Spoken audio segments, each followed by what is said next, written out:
All right, welcome everyone to another Peaceful Solution Character Education Program Certification Training class, helping us all to learn to become teachers of the Peaceful Solution and how to apply these things not only in our everyday lives but also in the lives of others. For all of you coming in, you're more than welcome to come in and find a seat as soon as you can make it in this way.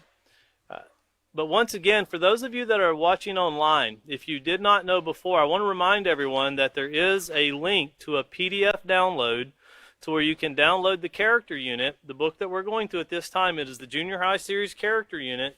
You can download it, and it's just PDF format, so straight to your computer, so you can go through these things with us as we're actually going through these books ourselves. It's extremely important that you have a book, a teacher's manual in this class, because as we pointed out before, there's many areas in this book that you'll have that the student's handbook don't have. Every gray tabbed page in the teacher's manual is not in the student's book. So it's extremely important to acquire a teacher's manual, and anyone can download them free of charge right off our link that we have on our Facebook page. That's where you'll be watching right now. And if you have any questions concerning downloading literature or any other literature, please feel free to email us. You can email us at info@peacefulsolution.org, or you can just send a message through Facebook. And our Public Relations Committee, which are very diligent about responding, will help you out in any which way that they can. I know that schools are asking about certain curricula and virtual classrooms, and we will assist and do everything we can to help you. Also parents, it doesn't matter. It doesn't have to be a school. It can be homeschooled. It can be any environment. And the Peaceful Solution Character Education Program is more than willing to help. So if you can be turning over into your books, we're going to be going back through lesson plan. It's the lesson plan for Chapter 3. If you can be turning over to LP3C, this is a lesson plan that you're going to see some things that you have to be aware of as a teacher. And of course, if you've read through this before you teach it, you'll be ready to go. But if you haven't read through it, and remember, we always advise everyone to read through the lesson plans before the class is being taught so you're aware of things, there'll be something that will catch you off guard, because in this lesson plan you're going to see where it says cover certain pages, and then it says cover this page, and it leaves out a page. So obviously if you're going to cover page 59, it's pretty important to cover page 58 before 59, but you're not going to see that in the lesson plan. But you'll know to do that because you're told to cover certain aspects, and if you're going to page 59, then you know 58 really needs to be covered right along with it. But there, if you've got put your finger there, because we're going to review a little bit from what David spoke about last week when he started the chapter of the making of a VIP, and this is a very important person or value, imitate, practice. And remember what we said to begin with, that this character that we're all trying to achieve, a positive character, and we're all working toward that. You know, no one's at that state or that level to where we can say we've done enough and now we can sit back and watch it grow. It's always a continual process. It's as long as we're facing everyday challenges in life, and the challenges in today's life are much greater than the challenges that were many years ago.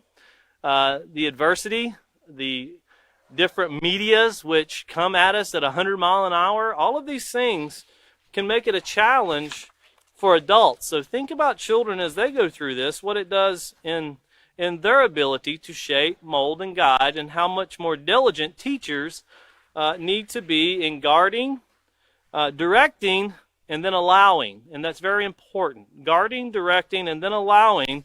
Allow people to make their choices. And that's what the Peaceful Solution is all about. Teaching what is proper, what is positive, how to avoid risk-taking behaviors that will, as we'll get into tonight, that can damage your health for a lifetime, that once you've got it, you've got it. Well, it teaches it gives you the tools on how to avoid these things. But it's just like, imagine that you buy every tool you could have to build a house, but no one ever teaches you how to build a house. Those tools really have no value to you unless you know how to use them. And you'll never see the full potential of what they can do unless you learn how to use them correctly. So think about that as we keep going through this, because that's what the Peaceful Solution is. Once again, it's a tool that helps develop skills on how to make better decisions for everyday life in a correct manner. But one thing it also does, it's very important to remember, it allows us, when we make the wrong choice, it allows us to have the tools to know how to fix it, or gives us the direction to start the fixing process. And that's the most important thing, is when we do make a wrong decision, that we start working in the right direction to fix what we've broken, so to speak. And that's very important to remember. No matter what has been done, it can always be fixed, as long as the effort is put forth in working to make things right. And that's what the peaceful solution teaches us. Well, here on page 55, David introduced us to this, and if you notice the first sentence here, it says, not everyone has the benefits of a loving and caring parents. And that's one thing to remember. If you've been teaching for years, especially in public schools, you'll be familiar with that, because that's part of the atmosphere, especially when you have PTA meetings, or you have to call in parents to meet to talk to the parents concerning the students. A lot of times we've had teachers tell us that we have a problematic child. We call for the parents to come in so we can have a discussion, and the parents refuse to come. They say, what goes on at school, that's your problem. We'll deal with it at home. And obviously they're not dealing with it at home. They're sending the problem to school. And as a teacher, what you know from that is you just have to find a compassionate way to help the person see that what they're doing is wrong. Not a way that belittles someone, not a way that makes them feel as though they have no self-worth, but you have to spend the time that they're not getting. They're not getting the direction. They're not getting the teaching. And that's something that can be a challenge, because if you have a classroom of 10, 15, 20 people, you have very many different levels. Some might possibly have caring parents. I'm sure a lot of people do. And there's a lot of parents that are caring parents that honestly, they do the absolute best they know how to do, but they can only work with what they were given. And there's a lot of parents in society that was never really given the tools, or else they were given the tools and never showed how to use the tools. So just because there's a shortcoming in someone's life doesn't mean that there's not loving parents involved. It could be that remember, when you're 18, you're still a child. But you can be a parent too at 18 and still be a child. You know, we can grow up quickly. And in today's society, you see that. We've been in classrooms to where we met with parents that we thought were the students, because the parents were only 14 years old, more or older than the student. And, you know, there's things take place in people's life, and we're not there to condemn or put down anyone, because the parent was trying. You know, it started off very young, father walked away, but 14 years old, think about that. What would that do in your life if you had to experience that? And if you're older than that, think about how much different your life would have been if that would have been an experience for you. You know, so these loving, caring parents are not always in the homes, but sometimes there's parents that are doing their absolute best to do what they can do, and they just need help along with what they have. They just need a little bit more. And notice the next sentence here, nor does everyone have parents. And that's something that's very important to remember also. And it could possibly not be due to anything the child. I had a cousin that was a year younger than me, and by the time he was 12 years old, both his mother and father had already passed away. One from a brain aneurysm, and the next year his father died from a heart attack. And they died very young. And he was without parents. He went to live with my aunt. But I seen the challenges that put on him and the adversity he faced in growing up in life. But once again, you look back and he had caring parents, but they passed away. And then he had to find out how to get through those emotions and still make life work. Now, I haven't spoke with him in years, you know, so I'm not for sure how life goes for him now, but I know he had a very difficult time finding his way through that. And we kind of went our different paths. But I seen firsthand the adversity and the depression and everything that sets in with that.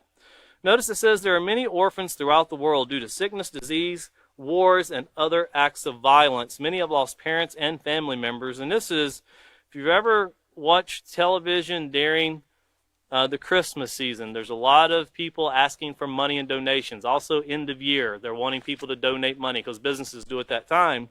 And you'll see horrific commercials to where parents have been wounded in war, and there'll be different organizations asking you to donate money. And you'll see people that their bodies are just maimed, but yet they have families. And there's no way that person's ever going to go out and get a daily job and work and make a living again. And you see how these things where they have to make these families work. And people try. But also keep in mind that a sad part of this is, we'll get to that in a moment. We'll get to it in a moment. We really want to cover what, just keep in mind as we're going through this, a child cannot control the environment that the parents puts it in. The parents can control the environment, but the child can't. And when you're teaching a child, never base your judgmental decisions on the child because of the fault of the parents. Always seek to improve and help the child and guide and lead the child. And that doesn't mean the parents don't want to help. Sometimes they just don't know. We've all been in that category before. If you have children, you've had to be shown things because you just didn't know. I've been through that many times. And you should always welcome the education. Well, looking down a little bit further here, it says, and this is in the middle of the paragraph, it says, you've already begun to explore the important role that true moral values play in your life. And David covered a little bit about influence and values, and we're going to go over that again tonight as we move forward. Because looking down a little bit further, you'll see over to the side, it says, this is called growing up. Well, there's a lot of people, including myself, that still have a lot of growing up to do. You never reach, once again, we're always growing. There's never a time to where you sit back and go, I know it all. Just when you think you know it all and everything's going great, then comes coronavirus, right? And then whenever we think that, well, everything's okay, we've got it all together, then you start seeing that, use the United States for an example. We're the most evenly divided group of people probably in the world when it comes to opinions and how we should direct our nations and families, because our families have to grow up in the nation. Well, this growing up, notice it says maturing and forming your own opinions and values are how you become a unique individual. And there's nothing wrong with having opinions. There's nothing wrong with having values. And we'll discuss on how values can also be positive or negative. And opinions can also be positive or negative. And then looking down to the next paragraph, is you notice it says, measure yourself by the thing you value. Remember what a value is, and we'll look back here in a second on page 6, but you can write that down beside the word value, page 6, because that's where we're going to get it from. It says, we live in a world of constant interaction. And that's, there's never a time you're not going to interact with someone. You could be the greatest introverted person that you've ever met. You're still going to have to communicate with someone to get something done. And if you think, no, I can actually get through life and not communicate with anyone, just try it for 1 week. Try to not communicate with anyone. Now, I'm not saying call tomorrow and tell your boss man, hey, I've got an assignment I was given in Peaceful Solution class. I'm going to be taking a week off now. I'm not saying that, okay? Go do your job. Go do everything that you need to do. But consider what it would be like if, and I'm saying when you go through it, be mindful. I have to interact with this person to get this accomplished. I have to do this to get this accomplished. I'm not saying just sit at home and stare at the mirror for a week. But once again, keep this in your mind because it says influences can have either a positive or negative effect on our character. And once again, it's up to you to be aware of how these influences will affect what you value. And remember, values can be positive or negative. Your choices to obtain a positive character. So keeping that in mind, look back over to LP3C. That's where we started out. And David covered Procedure 2, so that puts us into Procedure 3 tonight. In Procedure 3, notice it says, remind students that in Chapter 1, More Than Meets the Eye, they explored what is meant by values. And if you could hold your spot there, because that's, once again, that's on that's on page 6. Not Chapter 6, but page 6. And that's in Chapter 1, entitled More Than Meets the Eye. And of course, page 6 here, entitled Values. You notice the first thing it does is give us the definition of values. And it says values are what you believe in or feel strongly about. They also play a key role, once again, in the developing of your character. That's all of us. It plays a huge role in the development of our character. The sum total of everything you value becomes your value system. As you mature, notice we just read that a little while ago about this maturing and growing up. and grow, your parents share their values with you, just like their parents shared their values with them. And of course, as we grow up, our parents will give us more things and share more values as we go from a young person to an older person, and then we start becoming adults. Of course, the value systems kind of change. You don't really value a car when you're 10 years old. When you're 18, 19, and 20, you start looking at the value of a car. You don't really value, a job or having to pay for your own things when you're 5 years old. But when you become 18, 19, and 20, a lot of young men, young women, they want to start taking on that responsibility. And the main reason is because they don't like what mom and dad buys. Well, I want name brand shoes. I can only wear Nike. Or I have to have Levi blue jeans. I can't wear anything other than that. Well, mom or dad knows that Levi's cost this, and you can go get an off-name brand for a lot cheaper, and you're going to tear them up anyway. But have you ever noticed, and this is something to think about, have you ever noticed when you were growing up, if your parents bought you something, you looked at it a different way than if you paid for it? Like if you bought yourself a pair of shoes, come home and clean them every day, make sure they wasn't dirty, and really guard them. But let your parents buy them, and man, right through the mud, jumping in mud puddles, running through all kinds of stuff. And we tend to value something that we've worked for a little bit more.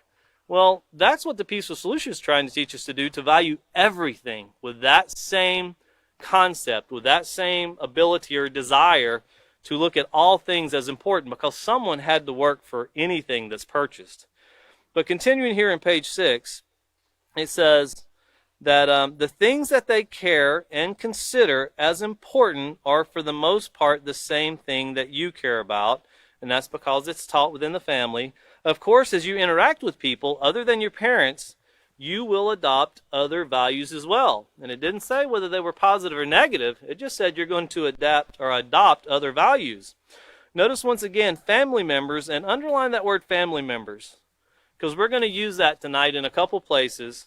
In fact, go ahead. We'll turn back to this twice at least. But on page 45, circle that family members and put a line over to the side and put page 45. Because this is very important, because sometimes people look at family different than friends. But there's a very important aspect when growing and developing a family. On page 45, you see the bear this in mind, and there in the thought cloud, it says your family can also be your friends. And that's the way we should look at family, as friends. Just as we build something with friends that we want to go certain places, wherever it is you want to go. Many people go to different outing events, summer camps, and certain things like that to be with their friends. Well, we should also look at our parents or our guardians, whether it be a grandparent or an adopted parent, whatever it is, we should look at our guardians as friends. And of course, once again, that doesn't mean that the parents are going to look at the child that way, but with the teaching of the Peaceful Solution, one thing you're guaranteed. If we have a situation in society that's where they're not valuing this right now, the only way to change it is to educate people and teach and to guide. And as children grow, they will become parents. And they will instill those values that they didn't have. If you're a child and you're living in an environment that's not the most positive environment, you know you want it to change. You know you don't want to be in that kind of environment. If you're being done inappropriate things, and it doesn't have to be what we call the most disgusting. The most obvious ones are the verbal yelling and screaming and cursing. And as we read in the 2nd chapter, when a parent doesn't value their child and his self-worth or her self-worth, and they drive them down, beat them down verbally, never have to physically touch them. You can verbally do that. It'll lead to physically eventually. But the verbally, if you beat them down to the point to where they just don't see the need to move forward. They don't see the need to do anything. And consider that for yourself. If every day you went to your jobs, or as teachers in a classroom, if we went to the classroom and the principal came in and continually beat us down, continually, when I say correct, I mean correct things that do not bring harm to the environment. In other words, teachers have different ways of teaching, and there's nothing wrong with that. If there's something that's inappropriately done in the classroom where rules are being broken, that needs to be corrected. You can't just ignore it. That's like a fire taking place in a building and you ignore it. It's going to burn down. And the old adage that ignoring problems will go away, in my life, I've seen problems ignored and they never went away. They only got bigger. Now that doesn't mean that you've got to line up all your students and start screaming and yelling or pointing out every little thing. It means teach and guide. Sometimes you can deal with problems in families and in classrooms without really hitting it head on, just giving them direction and the things they need that you know there's a problem. And if the student or the child knows there's a problem, sometimes it's just giving them direction. Without even discussing the problem, you can give them direction to get past the problem. And that may sound kind of offset, but we have to remember, everybody's not wanting to do something that's negative or wrong. So once again, family members can be our friends. And here on page 6, it says, babysitters, teachers, and others all help to shape your character by sharing their values with you. And that's why it's so important to guard, be mindful of who you allow your children, teachers of a classroom, be mindful of who you allow to come in and interact with your students. Now that there's a lot of virtual classrooms, students have more time online meeting people, and parents are trying to work and do their jobs because they've been laid off for weeks and months at a time due to COVID. So the computer has become everybody's best friend. And of course, everybody wants to meet somebody online. And it's not always for a negative thing. But we've already covered what it's like to meet someone that wants to meet you at the park because little Johnny wants to see you. And then when you get to the park, little Johnny's 55. Little Johnny's not 12 years old like you are. So keep these things in mind because as we build through this, it's going to be important to keep this in mind, the atmosphere and the environment of the making of a VIP. There's a lot of obstacles that come up in this that a student or a child is placed in those situations. Well, back here to to LP3C on procedure 3, once again, remind them of values. And it says, explain that as individuals, they will begin to develop their own values in addition to what they have been taught. And that's certain things they like. And one thing that is most common is colors. Some people like blue, some people like red, some people like white, black, green. It doesn't matter. That doesn't determine whether you're positive or negative. But that's one thing that you'll value that your parents might not like, but you do. And there's nothing wrong with that. In addition to what they have been taught, notice it says guide class discussion by asking the following questions. So this is something that as a teacher, we want to make sure that we ask these questions and we're guiding the class. And when I say guide, you're helping to shape and mold to get their minds directed into the conversation that is going to take place very shortly. Because we're building them up to take a test here. And there's no failure to it. And this test that they're going to take, you can't really say, is there a right or wrong? Yes. But this is a test that they're going to take that they need to be extremely honest with themselves as they take this test. And that will help them to see their true self. Answer for what you really think and not answer for what you think everybody else thinks. You need to take a look at yourself, and we need to take a look at ourselves. So once again, the first question is, what are some of the things that you value that are different from your parents? And that's something that it depends on the age group you're teaching. If you're teaching 5-year-olds, obviously that will be a lot different than you get for 10-year-olds. If you have, and the reason I say 5 or 10-year-olds, because if you're teaching a classroom that's a family, sometimes you teach classes that are families. The children could be possibly sitting there right along with the parents, and you don't want to exclude the children. You want to implement them. Because once again, this is written for a junior high series, but you could be teaching this in a family kind of counseling / teaching directive, and you could be helping them try to come together and showing them that, well, your child likes this, you like that. Now, is there anything wrong with this? Is there anything wrong that your child likes this? Does it hurt anything? And literally take them through and explain to them, does this bring any harm?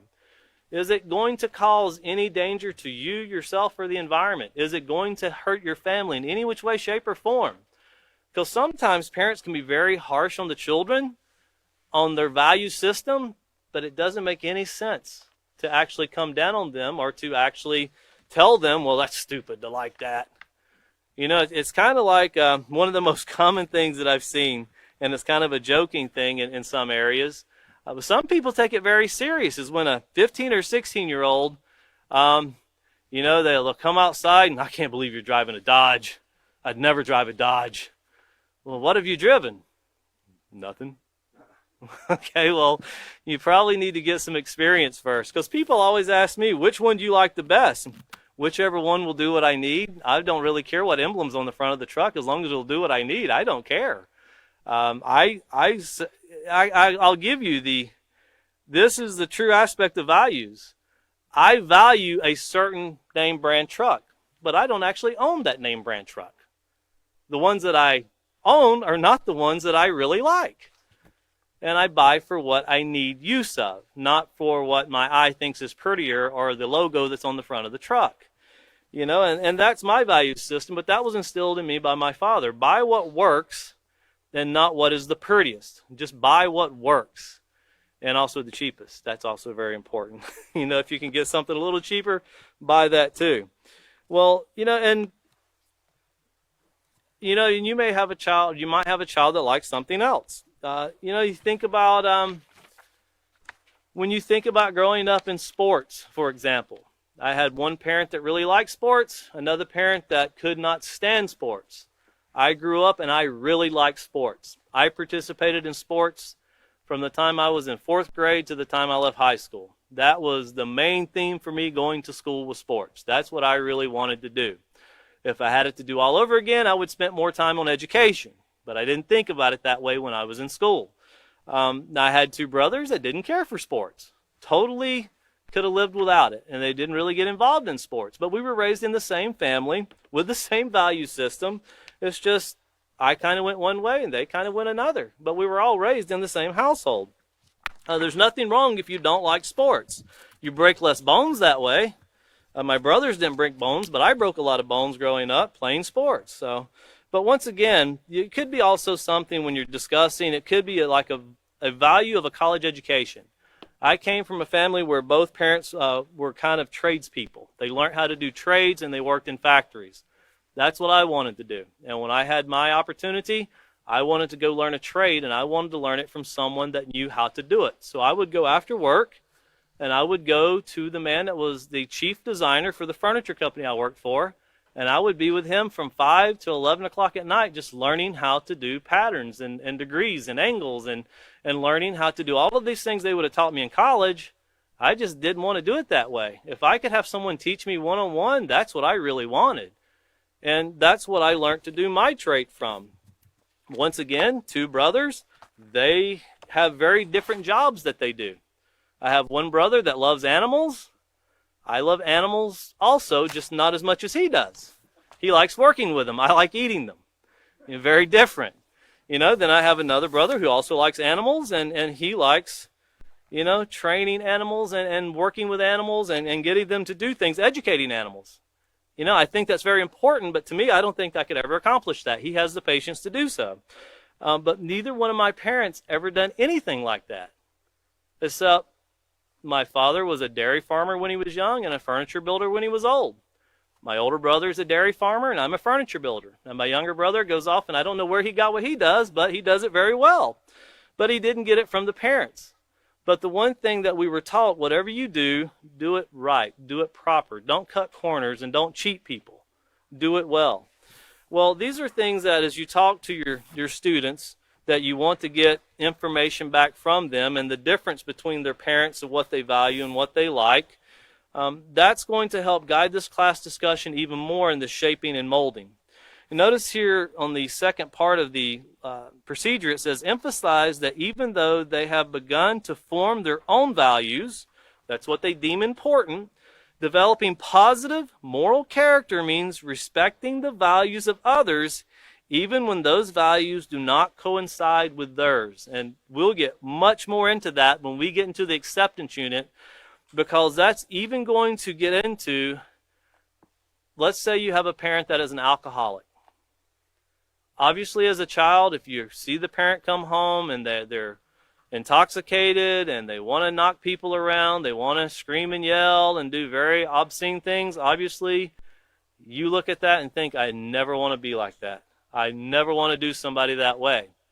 That's a very different value system, but remember what we read about the young ladies where they were being abused by the stepfather and they eventually killed the stepfather. You know, there has to be a value system to where if someone's doing something to you, you can't change the person, you have to change the situation. And that means going and getting help, running for help, asking for help. So there's a lot of things that you may be put into where parents value one thing, drugs are another. You know, some parents would rather spend money on a very nice sports car and not have very much food in the house. And I say that with knowing I've seen that before, where people will spend astronomical amounts of money on fancy houses and absolutely nothing in the house because they can't afford to even furnish the house. They're spending so much money on the house. And it's all to try to keep up with the society that they're living amongst because they want people to think they're successful. But you learn through the peaceful solution, a success can be a mom and a dad training children in a very meager-looking house, driving very meager-looking cars. Success is measured in how well you've contributed positive character to society, not money. And this is something that can also be put in the mind of children where some people value money. When I say value, they'll do things that are inappropriate to it or for it. Because values, once again, can be positive or negative. These are things that bleed over into our children or students. Another example, and I'll tell you this just because this made such a huge change in my life as far as valuing things. When I was growing up, I detested reading. I couldn't stand it. I would love to go back and change my attitude toward reading now with what I do. I would be much better at presenting things if I had of. It takes a lot of work just to try to do things that most people do very commonly and do it very easily. But I had a teacher in the 4th grade that picked up a book, and it was called The Parent Trap. And she would read it after lunch. Everybody would go to sleep. But that was the first time that I learned that a book was way more interesting than watching something on TV. It actually got my mind. I could see these things coming to play. And when I would go home, there was also a book that my grandmother would have us read. I wasn't so interested in that one because I couldn't get past all the old English that was in the book. But I would still read it. But these things actually helped me to want to know that reading helps with education. Reading helps motivate. And why I say this, because if you've been in classrooms with the No Child Left Behind policy, you will go into classrooms in 5th and 6th and 7th grade with people that can't read. So imagine you're trying to get this information to them, but they can't read. And then if they can read, reading comprehension can be much different. Just because you read it doesn't mean you understand it. Well, once again, that's what we as teachers are trying to do, is to put this in a very basic format so they'll value these things. And you never really know, because I never told that teacher how much that changed my aspect in looking at books. But it changed it drastically, and I never said anything to her. But I never went to sleep after lunch. I always wanted to hear what she would read. And she could have read probably any book. The way that she read it and the way she delivered it was amazing. She could read and you could tell that she was a very well-read person, but she could make it come alive just with tone of voice. And that meant a lot as I was growing up. But this value system we're talking about, notice here on Procedure 4, it says, have students turn to page 56 and 57 in their handbooks and complete the section entitled, What is Important to You? And this is a very important aspect here, because if you see this is their little test that they're going to take. And once again, on page 56, it says, what is important to you? And notice it says, did you ever stop to consider what is important to you? Complete the following questionnaire to find out. Now note, you might or you can circle more than one answer. Now in this right here, this isn't being done for a grade, and it's not being done to publicly show everybody in the classroom. This is a very individualized thing to where they're going to read the question and circle the answer, and it's best to let this be kept private between the student, and possibly the teacher, but let them take this test and tell them, be honest with yourself. Don't answer what you think everybody else wants you to say. Answer what you truly feel, because it's important. It's going to help them see what is important to them. And of course, there's questions like question 1, on Saturday night, I would rather A, stay home and read, B, spend time with my friends, C, stay home and spend my time with family, or D, others, and they can fill in the blank. And then, of course, you have question number 2. In order to not feel left out, I would A, agree with whatever my friends want to do, B, tag along and pretend I was interested in what my friends were doing, even if it was wrong, or C, spend time alone, or spend time only with those who share positive character traits. And you can imagine, I don't think very many people will circle C when they're in school and haven't been taught the peaceful solution. Whenever you go out and you're wanting to do something on a Saturday night, or you're wanting to go somewhere, you're not really asking your friends, are y'all going to do everything positive tonight? Even though if your friends do something that's kind of in the negative way, you want to get away from that. But once again, as we go through this, we'll read a couple more, like 5. When I get money, I buy video games, buy clothes, save it, or other. You look over to question number 8. If my parents ask me not to do something, I won't do it, is A. B, I'll do it if I think it's not dangerous and I can get away with it. Well, think about this. If your parents tell you not to do something and you think it's not dangerous, does that make it not dangerous? It doesn't. Your parents could have a lot more experience at certain things than you think. And then C, if I'll do it if my friends' parents are letting them. So once again, if my friends' parents are letting them, and think about this. If your friends' parents are letting them, because mom and dad smokes marijuana, they let you smoke marijuana too. So if he's doing it, I'll do it too. Does that make it okay? My friends' parents are taking illicit drugs. They're drinking alcohol. They're doing this. They're doing that. Does that make it okay? Well, no, especially if you're driving home. And then look at 12. Which would you rather be? A respectable person, a gang leader, or a con artist? I would think that most people would want to answer a respectable person, but in some environments, the gang leader is the respectable person. And if you've never seen that before, look it up on the internet. You'll find many things to where people that are respected are considered high leaders. Pablo Escobar was considered a very respected person amongst his environment. Wasn't a very positive person, but he was respected amongst even the people that were supposed to be against what he was doing. He paid them too, so they all respected him. It was a kind of live and let live environment. But as they answer these questions, you'll have them put these things together. And once again, let them have them to themselves. Don't make them get up and read the answers in front of a classroom. Because sometimes when we answer things honestly, it could be pretty embarrassing for us to let other people know what we really feel inside. And sometimes it will lead to, if they know that's going to be done, they won't be honest with themselves when they answer these questions. So going back to the lesson plan here, after they've done that, it says, tell students that it's normal to value family, friends, and even having fun. So once again, this is on LP3D, Procedure 4. However, their values should not conflict with obtaining a positive character.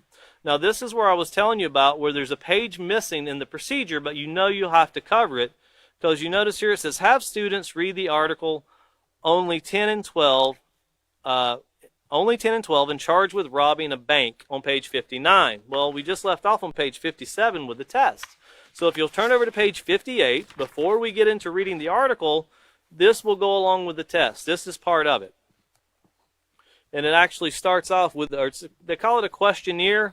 I would more call it a test to let people they test themselves to see what they really like. But notice here on page 58, it says, now that you've completed the questionnaire, you should have a clearer understanding of some of the things that you value or think of as important to your life or in your life. At your age, it's perfectly normal and healthy to value friends, family, fun stuff, and being accepted by others. And remember, fun stuff can be defined so many different ways.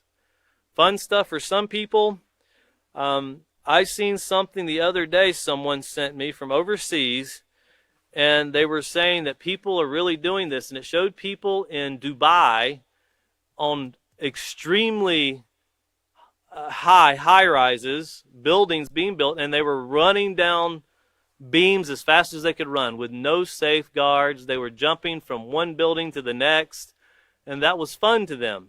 But one slip up and you're dead. It's over with.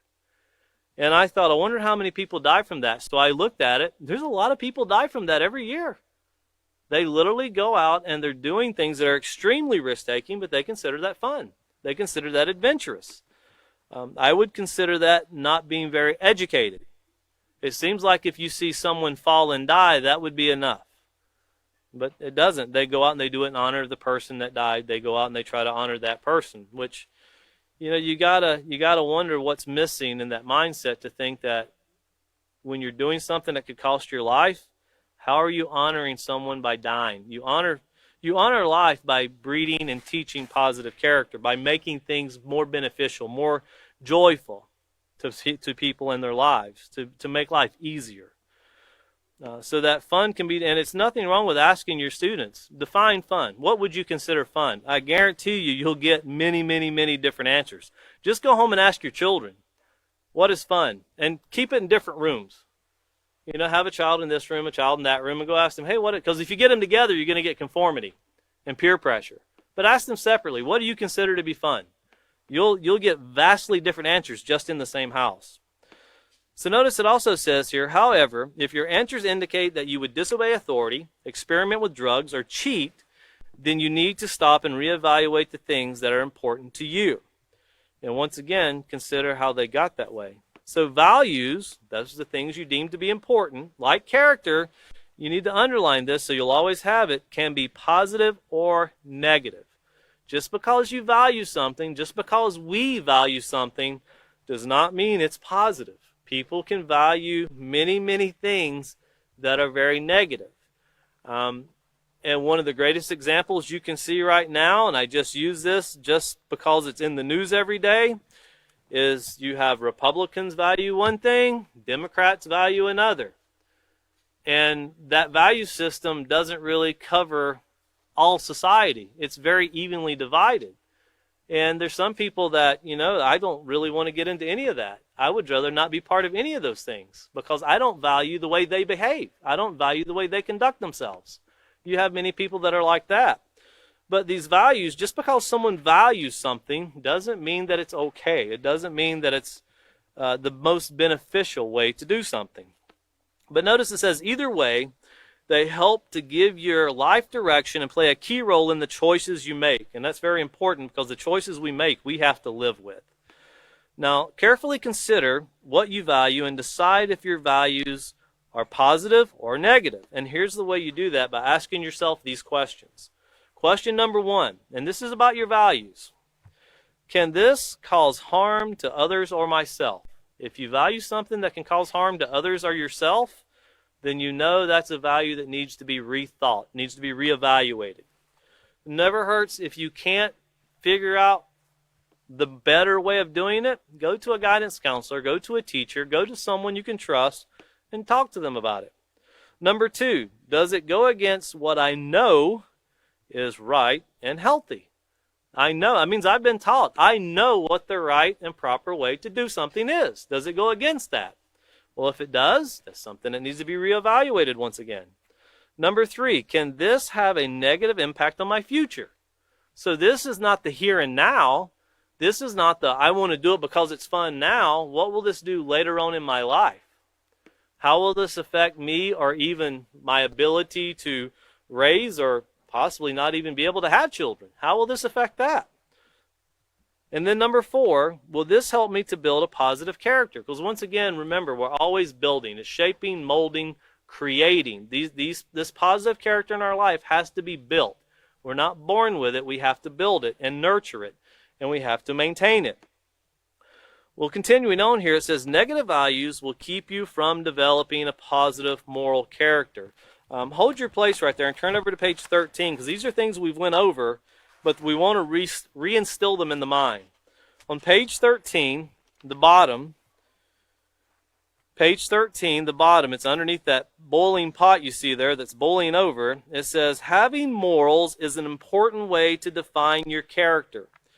And then notice moral values. So those are values that are governed by rules, set boundaries that help you to demonstrate appropriate behavior towards others. So there's guidelines, there's boundaries, there's things that are set up that if you want to stay positive, you will not go outside of this limit. You will stay within this realm of positivity, or those 4 questions that we just went over that we ask ourselves. Those will govern your value system. Notice it says, in other words, when a person has moral values, he or she tries to distinguish between right and wrong and makes choices that are respectful and thoughtful of others according to his or her ability. The very important thing to remember is you see that tries to distinguish, that means they put some thought into it. They literally take the time because they value doing the right thing.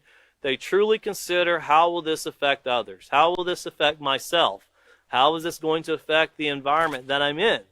Is it going to be a positive thing or a negative thing? So remembering that and turning back over to page 58, and we just read that negative values will keep you from developing a moral character, and we'll get into reputation once again later on. It says, so be careful about what you value. Other important aspects about values is how you achieve the things that matter to you. How you achieve your values must never be in conflict with developing a positive character.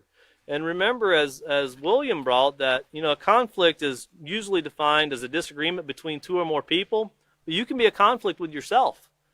You can be. We'll get into self-talk too as we move forward. You can have a lot of conflict with yourself, and people tend to think, well, how do you really have a problem that you can't work out with yourself? Well, I always ask people, explain suicide and why it's so high right now. That's a conflict that some people have with themselves. And that doesn't mean they instill it in themselves. If you have a teacher or a parent that keeps looking at a child saying, you're so stupid, you can't do anything right.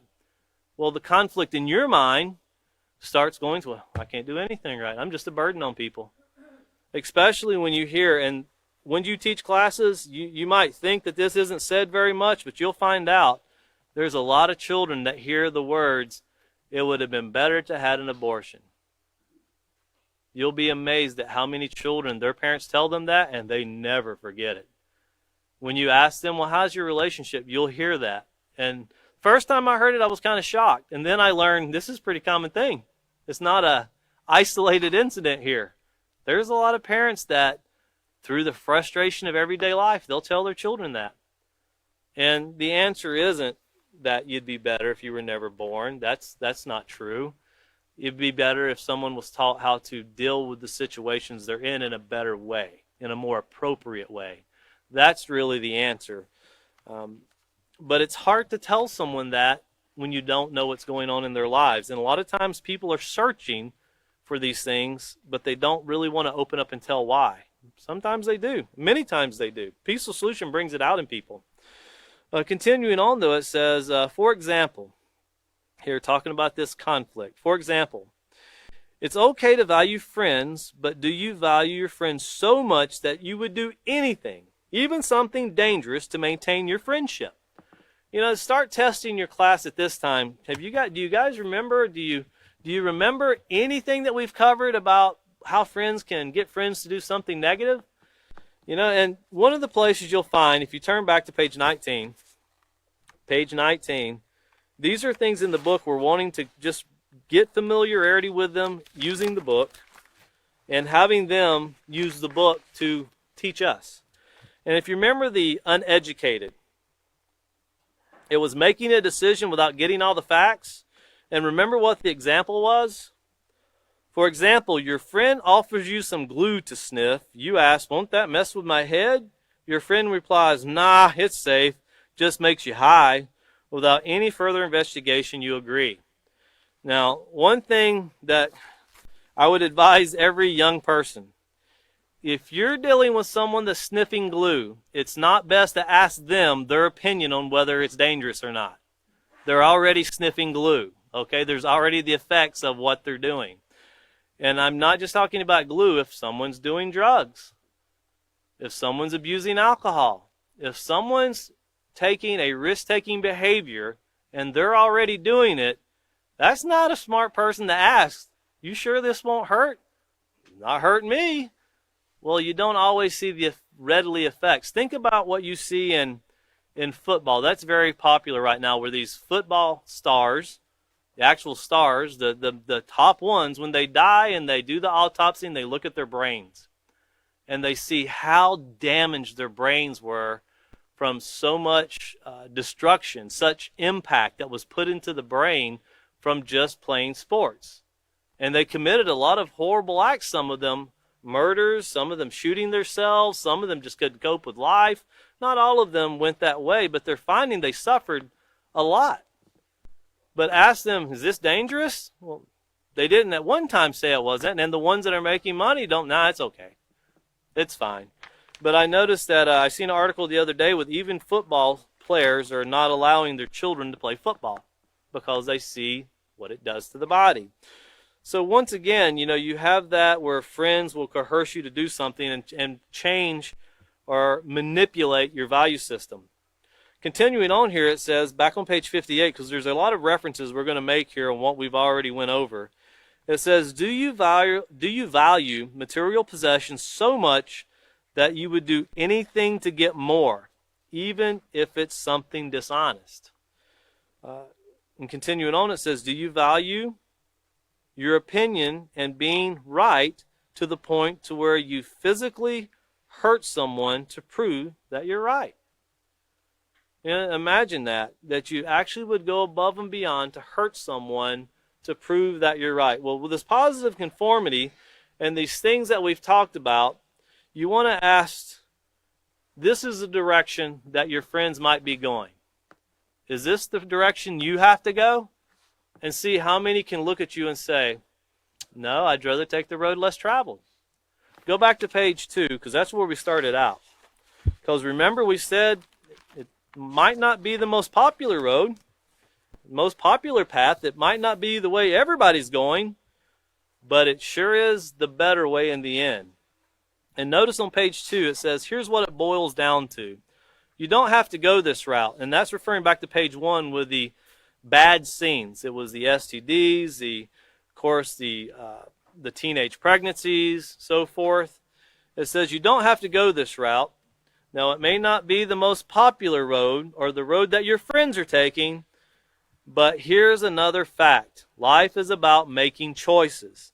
The choices you make, the ones that could save your life, will be based, notice, on your development of a positive character. And that goes along with the value systems, that developing, that growing that we've been talking about with value systems to help nurture maturity that sets in. That's all part of that value system. And then looking over to page 23, remember personality, and we're trying to tell people, get across this message to our students as teachers about character. But remember, as teachers, this is what we have to, because we go through this ourselves. It's not that our students are some foreign alien and we're very different. We're all the same. And we all go through the same trials and the same day-to-day grind as the author of The Peaceful Solution teaches. On page 23, in the second paragraph, notice it says, most people choose their friend based upon compatible personalities. In other words, during the course of casual conversation, two people discover that they have the same goals. Well, goals can be positive or negative also. That depends on their character. You could have a goal of going in the store and stealing some things. Or you can have a goal of getting a job and paying for them. It can go either way. But notice it says these shared likes will usually motivate them to get to know each other better. And that's when you get to know the character. That's when you get to know the character and, of course, the character development. And then looking over to page 25. Page 25. Notice the very last paragraph here. You see it's a fine line. The person walking the tightrope there. The very last paragraph, it says, take the time to learn about a person's character regardless of their personality. So no matter how much you really like their personality, take the time to get to know about the character. For example, two people might appear to have similar personality traits but have very different character traits. Or they might have opposite personalities and have very similar character traits. True friends should be based not only on compatible personalities, but more so on positive moral character. So notice, so beware. If you don't have that word, beware, underline it. So beware of not only the personality of someone you associate with, but his or her character as well. Because remember, we're talking about this value system and how values, once you get older, they start leaning towards what your friends are doing. You start drifting away from what your parents have taught you. And that doesn't mean in a negative way, but life becomes bigger. You meet more people. The more people you meet, the more opinions you hear, the more things that you see. That doesn't mean what you hear is true. It doesn't mean what you see is not harmful. If I've seen people jumping 100-foot high-rises from one beam to the next and nobody fell, that does not convince me it's not dangerous. It doesn't convince me people don't die, because I've seen that people do die. We don't always have the benefit of seeing the result of bad decisions until it comes. Sometimes the result of the bad decision has to fall upon us before we sit back and go, that wasn't the smartest thing to do. I really shouldn't have done that. And you never want to do that with people we're supposed to be role models to. People we're supposed to guide and teach and direct. But once again, back on page 45, this is something that's extremely important. We've read it one time, but, read it again. If you don't have children, that's irrelevant, because we're talking about teachers. And if you're a teacher, you'll learn to treat children just like they're your own. And when I say they're your own, the care, concern, and compassion that you have toward people. And it doesn't even have to be a child. It can be an adult. We need to learn to develop this desire to help improve, to help nurture, to help lead, to make positive moral decisions in a way that people don't suffer. People don't hurt because of the negative things in society. And once again, there in the balloon you see there, your family can also be your friends. Well, who's your family? Consider who your family really is. Have you ever had someone that, I've got a very close friend that people think he's my older brother. And a lot of people ask me, is that guy your brother? Well, pretty much. He's not my blood brother, but he's my brother. And he's like family. And if you've ever had someone that's around you that, these people are just like family. I seen one person one time that was adopted, and they wanted to find out who their biological parents were. And they eventually found their mom. And I asked them, I said, so what did it feel like? They said, well, it didn't feel like family. Even though the mom was the biological parent, the ones that raised him, nurtured and guided him and taught him, that's who felt like family.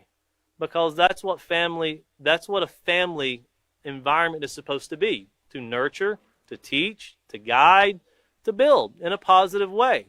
And when we look at family, the peaceful solution will teach us, as we'll get into in the next class, we'll have some examples of what occurs to two young girls that want to go in and do something the wrong way. They could have done it the right way, but they did it the wrong way. When you start looking at everybody in the way you look for your family, remember we talked about in the beginning to where you'll open up the newspaper and you'll look through the obituary and you'll see people and you have no idea who they are. It means absolutely nothing to you. But if you look in there and you see somebody that you knew really well, or that was your mom, your dad, your brother, your sister, your aunt, your uncle, it affects you differently because you felt like you connect with them. Well, when we see things like man killed on South 1st Street in Abilene, Texas, due to erratic driving by someone, that should cause everyone to want to help make a difference in their city, to help people to not do things like that. Telling them not to do it isn't enough. You can't look at someone and say, don't do that. as we had a judge in Laredo, Texas one time who said you can't look at an inmate or someone who's incarcerated or getting ready to be sentenced and say, don't do it, or you shall not have cancer. You got to teach people on how not to have certain things or not to do certain things. Everybody getting together, criticizing someone and putting them in jail, will that stop the next erratic behavior that's going to lead to someone dying on a city street? No, if it did, we wouldn't have had the one last night that took place. But they take place. So think about these things with the value system, and how can we help society, looking at society as a family, how can we help society to make better choices and have better values? So with that, our next class is going to be on 127 at 5:30. And once again, bring your books. And just a reminder, if you don't have a book, please go to the link on Peaceful Solution, the official Peaceful Solution, where you're watching the class, and download it free of charge. Thank you very much for coming.